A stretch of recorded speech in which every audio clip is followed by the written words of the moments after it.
I'm Lewis Byron, professional footballer and academy coach for Crystal Palace, and this is my journey.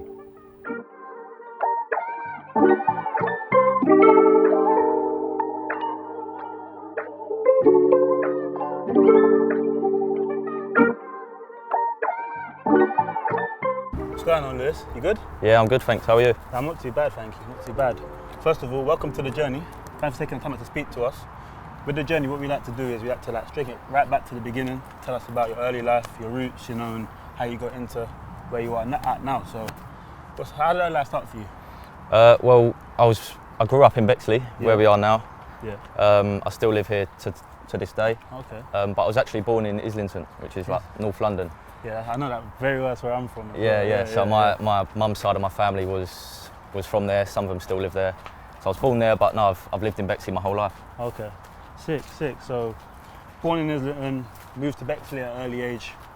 Tell me more. So, what was it like growing up in Bexley? It was quite quiet, to be fair. Yeah. Not much goes on here. My life was just it's been very sporty. So every sport I could play when I was younger, that's what I was doing. Always outside with my mates, playing in the park. But as you do. Yeah. But it was just very chilled and quiet. I enjoyed it. Wicked. So what would you say, growing up then, the sports you mainly enjoyed? Give me your top three. My top three, football was definitely one. Yeah, of course, yeah. What I played at a young age was probably football, cricket, and then I'd say there's just a load of other things. Table tennis, I used to go to a table tennis club when I was young. Oh, wicked. My parents I was lucky in that sense that my parents would just chuck me into all these different clubs, different sports. I'd say the only sport I really didn't like playing was rugby. Yeah. I just didn't fancy getting knocked about. Yeah, exactly. Yeah, totally hear it. So, Claire, at what age did you say, cool, football's my favourite sport, let me go into it? How did you get into football then? I got into football, my earliest memories are really, my dad used to coach the local Sunday league team. Okay. So I basically just played, as soon as he started that up, about 6, 7, I used to play with them. They're called Parkwood. Okay. And yeah, I've sort of that's my earliest memories, playing them Sundays we used to have matches, tournaments we used to go, Canberra Sands, Pontins, all them. Canberra Sands and Pontins, okay. Butlins, all them, to play in the tournaments against the other teams, but yeah.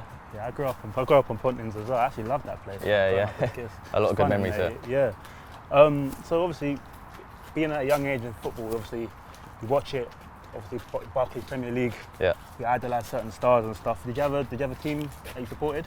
So I've always supported Arsenal. Oh wow! Here we go. Right. Go on. Well, a Tottenham fan. I'm a Tottenham fan. Yeah. So we got you in 2 weeks as well. So I'm not sure. It'll be a good game that. Nah, it will be. At the moment, it will be. It's looking like a bit of a prospect. What do you reckon for the season?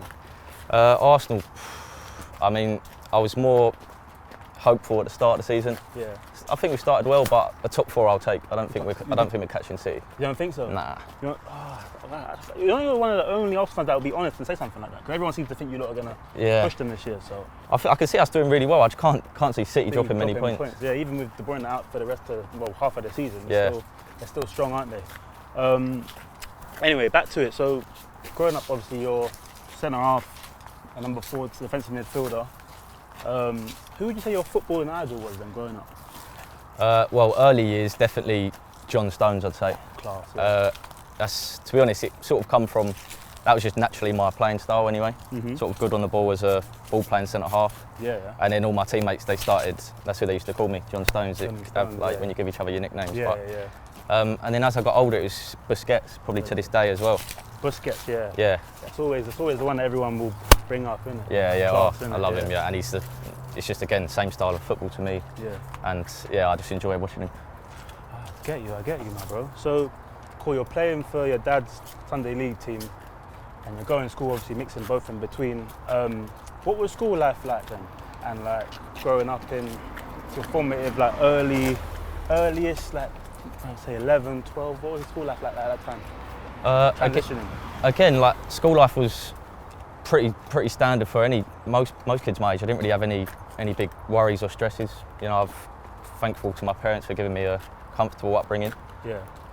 But yeah, it was just a lot of football. I played a lot of sport, a lot of football, cross country. I just used to do every sport I could. Academics, I've done well in all of them, but can't say I enjoyed them. But yeah. That's it, that's it. So even then, like, after that, coming out of school and stuff, and obviously growing up, like, was there any, like, things you faced, like, in Bexley, like, any, like, distractions or difficulties you faced, like, hanging around, like, certain friends and stuff like that? Not really. In Bexley, I sort of used to spend my summers, especially at that age, I used to spend my summers sort of in the parks playing, like, I don't know, like tag, manhunt, what we used to call it. And then it just used to be chilling around, you know, Bexley Heath, Bexley Village Park with my mates. I never really, again, I said it's a quiet area, so I never really used to get into much trouble. That's it. So it's literally just school and football for you, really? Yeah.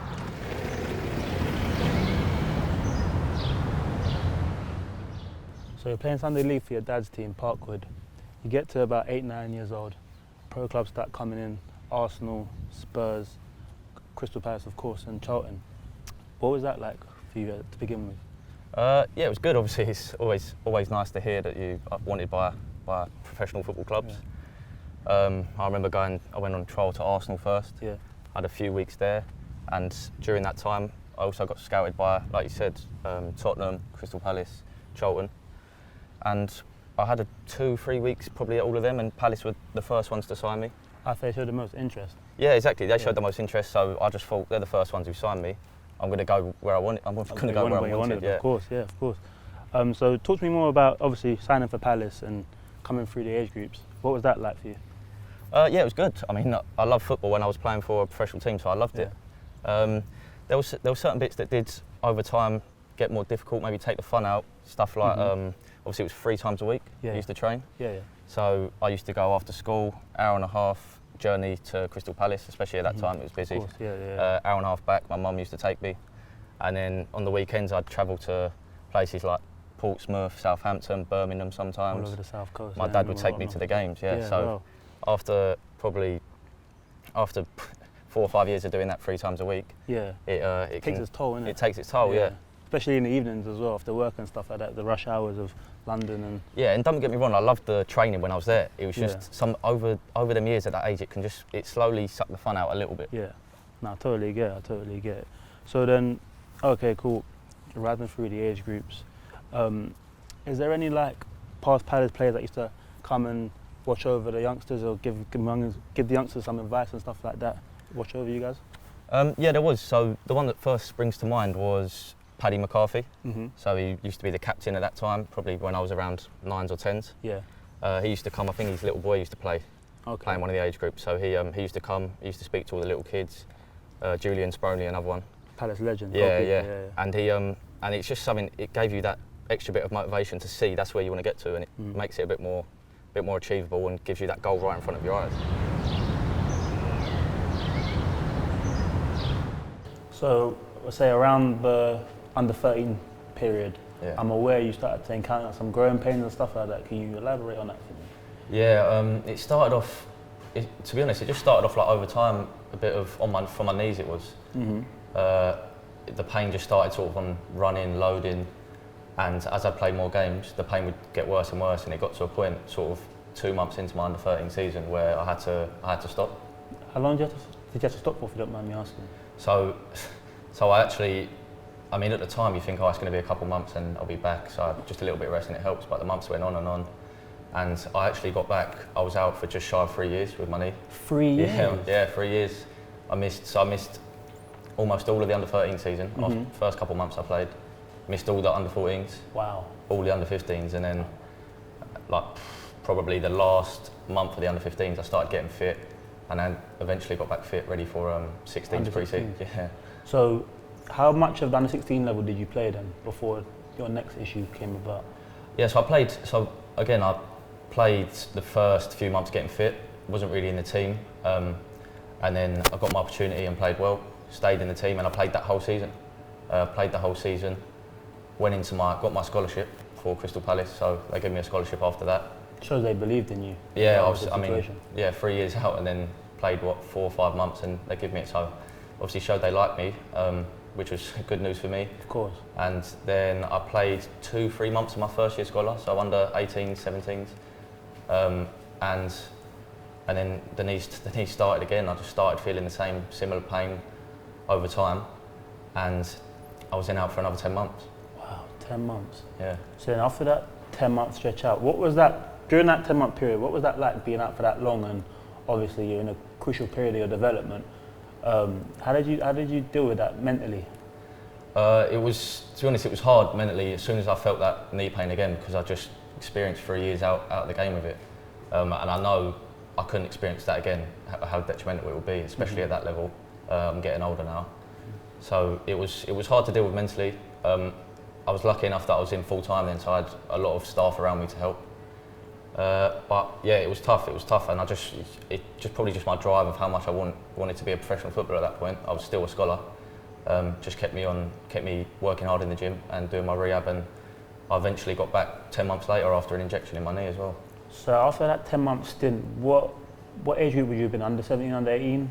Yeah, so I was sort of on and off when I first started feeling the pain. Yeah. Had the 10 months from the end of under 17, pretty much almost all of under 18, January, February started coming back and played the last few months of that season. Okay. And that's how I got my pro in the last few months of the under 18s. Okay, so cool, you're back playing. Yeah. You did tell me before that it's like, even though you was playing, you were still feeling a few issues, like you was playing through a little bit of pain and stuff. Yeah. So like I said, it was on and off, and I was playing through a bit of pain, and then it did get to a point where I had to stop. Again, I had the 10 months out, had my injection, and it helped for 2 months. I felt fine, and then after the 2 months, they did say it could happen. It can slowly flare up and bring it back, and it brought it back probably a little bit worse than what it was before. And then I also got the other side, started playing up as well. I think maybe where I was trying to cater for the loss of strength on your. Exactly, yes, yeah. So, but there was nothing clinically wrong. Like I hadn't broken a bone, I hadn't done an ACL. So, in everyone's eyes, looking from the outside, I'm okay to play. So when you got to that point in October where you thought, I can't stop, did you go to the club and tell them, listen, it's this, or how did you navigate that situation? Yeah, well, I've seen them every day, so I tell them, they ask how you're feeling every day, so they know, they see my up and downs and how I'm feeling, whether it's good or bad day. But they understood, they felt the same as me, and then they took me to see two main specialists. One was a surgeon and one was a specialist physio in this type of knee pain. I see them both. The surgeon obviously wanted me to have surgery, and the physio wanted me to go down the physio route, so the rehab route. And I went down the rehab route for 6-7 months before the surgery, and I did see some progress. Got back on the pitch running. Again, it just flared up, and it just didn't feel quite right. So I then decided with the club and myself that I'd go down the surgery route, which was, the surgery is going into it, I knew it's very rare to have in full-time sport. Yeah, it's not like an ACL surgery where it happens a lot. So I think I knew a couple of other professional footballers ever have had it in full-time sport, so I knew the risk going into it. And I had the first one at the start of the lockdown, really, sort of February, March. So yeah, during the lockdown, obviously it's a crucial time for everyone, the world in general, not just in sport and football and stuff. Obviously having that surgery and stuff, you just sat out for how long, and what were you doing during that time then? Yeah, so I had this first surgery on my right knee in February, and then lockdown kicked in at March. So I'd done the majority of that rehab at home. Obviously I'd have equipment that I made sure I'd have before I knew we was going into lockdown at my house. The club helped me with that. And it was going well, to be fair. I got in like a good rhythm. I'm sure a lot of people did during the lockdown period. I got in a good rhythm after a few weeks. And I was quite enjoying it. I had a focus every day of what I needed to do. I didn't even need to leave the house to do it. And then I was seeing some progress with my right knee. So 5 months later, I had my left knee surgery.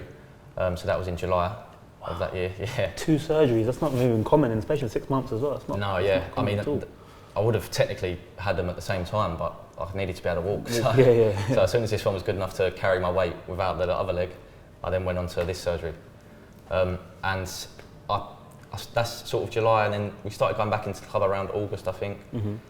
The progress was a bit slower. I think I tried to push it a bit too much. I sort of come back into the training ground around the boys in that environment. You're trying to get back on the grass a bit too quick. So I did get back on the grass around Christmas time, but the strength wasn't quite there. And it showed, because after a month or so of running, it was just like the pain was never good enough to be back, and then it started flaring up again. So since then, really, I've started just to try and build the strength back up in my legs, slowly and properly this time. and then hopefully I can get back on the pitch from that.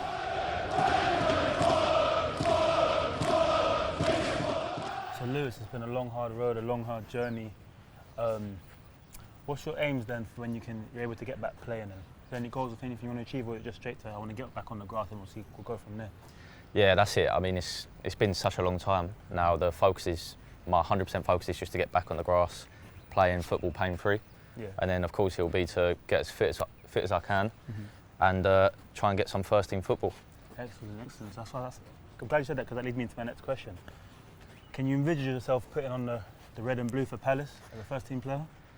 Yeah, of course. I mean, I've played pre-season friendlies with the first team, and I've worn that kit my whole life ever since I was 8, and so I've thought about it many times, and yeah, absolutely, that's what drives me to keep going after such a long period out. Of course. So I'm sure when that day comes, obviously, Palace fans can sing, "Oh, he's one of our own." You know, I know it goes as well with that one. But yeah, with the journey as well, we like to ask all our guests as well, similar to what I just asked you, sort of. But where could you see yourself in the next 5-10 years of your career? Next 5-10 years of my career, first of all, at this point, just to be back playing, like I said, I'd be delighted with that as soon as I can get back playing pain-free. And then I want to kick on and play to the highest level I can, 100%. I want to, if that's playing in the Premier League, that's been a dream of mine for my whole life. But playing first team football to the highest level. Wicked. Oh, without even forgetting to touch on, whilst you've been out as well, you've been doing coaching with the club and you've been doing media work. Can you talk about more of that with me? Yeah, so obviously after being out for a year or so, I thought I need to start doing some other stuff to get into. You have a lot of spare time when you're injured. So yeah, I started doing coaching about 2-3 years ago. Got my Ep5 last year. Yeah. Amazing. And I coached the under-15s for the academy now. Wicked. Yeah. So that's a few nights a week, on the weekend a bit. And then to do with the media, I started doing some comms for the under-18 games, that's class, under-23s, and a bit of other media work, like interviewing the players and stuff like that. So, could you see yourself doing that post-playing as well? Is that something you'd be into, or? Yeah, definitely. Obviously, again, being out that long, you've got to start thinking about other avenues as well. To either, if I need to do it early, I can do it. I can cross into that media world, or if I get back playing, I can still go into it after. So you need to have options, and that's probably where I see myself going after my football career. Excellent. So also, lastly, to put it to conclusion, what advice would you give a young Lewis from Bexley, under 8, under 9? What advice would you give him looking back now as yourself? I'd probably just say enjoy every minute of playing football and work as hard as you can with absolutely everything you do. Just do it with a smile on your face and just enjoy every minute. Would you give that same advice to another young aspiring footballer as well? Yeah, absolutely. That's it. As long as if you enjoy what you do, you have that passion for it, you're going to do it more often, and then that's what will breed good results. That's great, some good words, man. Lewis, man, thank you for your time, bro. Appreciate it. Thank you for giving us the time and opportunity to come down and. No, my pleasure. Thank you very much. As you can see, guys, that's been the journey. I've been Joey, Lewis Byron here at Crystal Palace.